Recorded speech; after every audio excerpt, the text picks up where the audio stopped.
All right, welcome to another episode of the Middle Aged Metalhead. Today we've got Bangalore's own Boomkulture holding up and proudly representing the new metal flag. We've got Charan, Sparsh, and Jairaj from the group.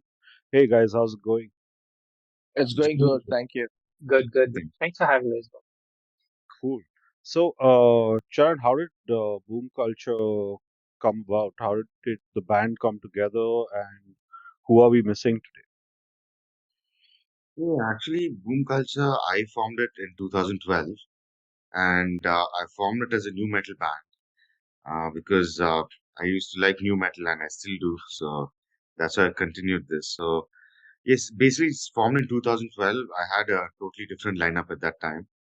So all of them, moved on to other, jobs. So they're not playing music anymore. So that's why reformed this band again in 2020 during lockdown time. And since then, I've been finding pretty stable lineup, and I've got this lineup, the present lineup now, and we've been gigging since 2025. And the present lineup, we have Jairaj on bass, me on vocals, and Sparsh on guitars, Rohit on guitars, and Shivam on drums. So that's the present lineup. Cool. Okay. And so, what are your musical influences when you say new metal? Sparsh, can you just answer that question? I'm getting a call. Yeah. So it kind of varies, but it's mostly that, Limp Bizkit, Seven Dust kind of era of new metal. It's essentially anything that kind of sounds good, has a lot of those funky vibes as well. So, there's uh, the Rage Against the Machine era as well, which Charan is a huge fan of. And we also try and cover like a few Rage songs, when we play live from Wolves and obviously the most famous Killing in the Name. We take care of those songs as well. But mainly it's just, Limp Bizkit, Seven Dust, Rage Against. Yeah, just kind of around in that era.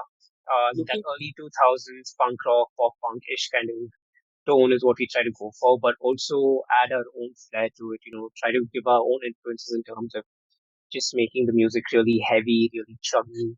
Because when it comes to writing songs that, Rohit, for example, he has a very 70s, 80s kind of Swedish punk era influence. So whenever he writes music, it's usually very grunge heavy riffs. And when Shivam writes some of the songs, it's influenced, I'd say, by a lot of these modern metal kind of riffs, but also going back to your 2000s root, just trying to keep that groove going. So I think mainly that's where like our influences come from. But yeah, Cool. yes. Okay. And are there any? You've been gigging for a while now, right? With Boomkulture. This is like your third gig this year. Yeah, this will be a third year. Yeah. Yeah, Yes. Oh, two gig actually. We already played the first the Simon's gig in March, Yes. and the second gig we played in Sunday Jam actually, Yeah. okay. and the third gig again we played at Chaos Range, Yeah. and the Oh, this fourth gig fourth we gig. played. Yeah. Yeah, Cool. Yeah. So, yeah. what's the reception been like so far? Actually, It's the been reception pretty was good. positive, actually. Yeah, like people have been kind of enjoying it. Those who are able to kind of just sift through the noise and understand what's going on. They've been pretty positive towards the whole vibe of it. Even in terms of just how we handle ourselves on stage and off stage as well. There's a lot of interaction with the crowd that goes on during the shows. So I think when people see us and when the kind of energy that we bring on stage, like it's a vibe, like people have been trying to get more into it, and we're just kind of happy that we are able to tell that story through like more shows.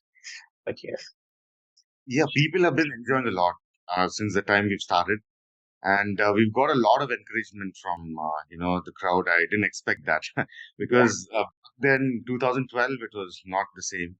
So right now, yeah, we've got our groups like, DLR Audio Distro and Kirik, and from those groups, I'm getting a lot of encouragement. So to do this, so yeah. it's pretty. Cool. So I was going to ask you that as well, right? Mhm. From the time you started Boomkulture, not discounting your other bands as well, Mhm. last 10, 15 years, you've been gigging now? Probably more than 15 years? No, I started gigging like from 2003. Like that's the time. 2003, yeah. So 20 Oh plus wow. years. No. Oh my God. So, what are the changes you've seen in the scene, Charan? Has it grown or has it shrunk? What are like the two, three big changes that you've seen? No, I feel like because those days the scene was different because like when I started, people only used to expect covers from Huh. bands. So slowly, like after a few years, the scene changed because we had a lot of bands like Cryptos and like Mindsnare, play like own comps. And looking at those bands, like other bands also started making own comps, and that's how the scene improved actually.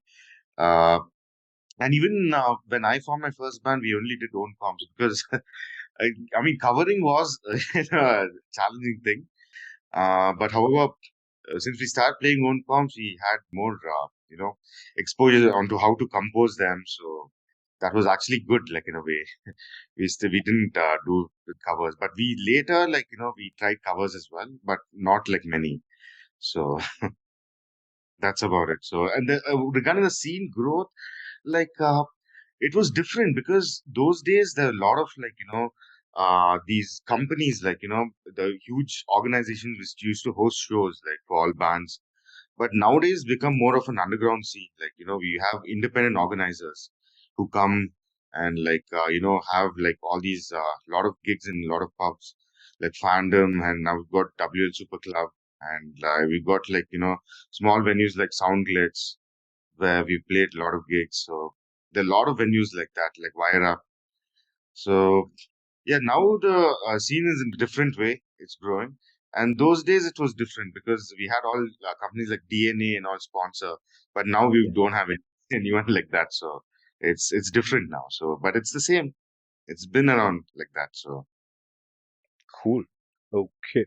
This one's for all three of you. Like, if you were to look back, right, what is your earliest musical memory that made you want to pick up an instrument or get on stage, do vocals, things like that? That first trigger point. For me, I remember it was like 2006, 2007. Like I was in tuition and one of my like tuition mates showed me Cradle of Filth's Hallowed Be Thy Name. And he showed it to me in like one of those, Japanese AMV kind of videos. And I was absolutely shocked. I'm like, dude, what the fuck is this music? It's amazing. And the whole video just going along with, the guitar solo and everything. I'm like, that's what I want to be. That's what I want to do when I grow up. And yeah, apart from that, I think like the second biggest changing point was probably listening to Metallica for the first time, The Day That Never Comes. And I'm like, this is insane. I can't believe people write shit like this and they're able to, come up on stage and then just play for like millions of people. Yeah, I think that was really what convinced me that this is definitely something I want to explore and get into in the future. So yeah. Cool. Jared's answer, dude. Yeah, yeah. For me, it was Charan. This Charan's the guy when I met in the college, PU college. He used to write down on the table all sorts of metal bands on the thing. He used to do very good. So I was very furious about it. Why? What is this? And he said this is like metal and something like that. So I started listening to it. So Metallica, Limp Bizkit.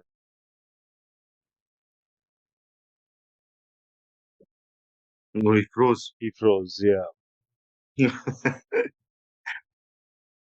Yeah, basically, yes. I got Jared into metal because I met him in So PUC for the first time. So, yeah. So Stupendous Insanity was our first band. So we used to like wherever there is a show, we used to go and perform. I mean, like we never used to feel like no, we don't need to go here or there. Wherever it is, wherever we find a chance, we used to perform in Christ, in St. Joseph, in wherever the venue was. So we had a very good trip. I mean, like that's how it started. So I'm like kind of a guy who likes much more heavy metal stuff, and I love new metal also. I like new metal like Avengers, Unfold. and Lamb of God also I like it. I love the riffs, the way it transforms it. Oh, I like. It's not like I'm sticking to some kind of a metal. It's like how it transforms it, how they make the song really becomes very good, and it makes us to feel like, oh, this is the song, this is the riff. I felt like listening to it. I mean, that's what. I mean, Charan was absolutely for me starting point for the metal. No one else.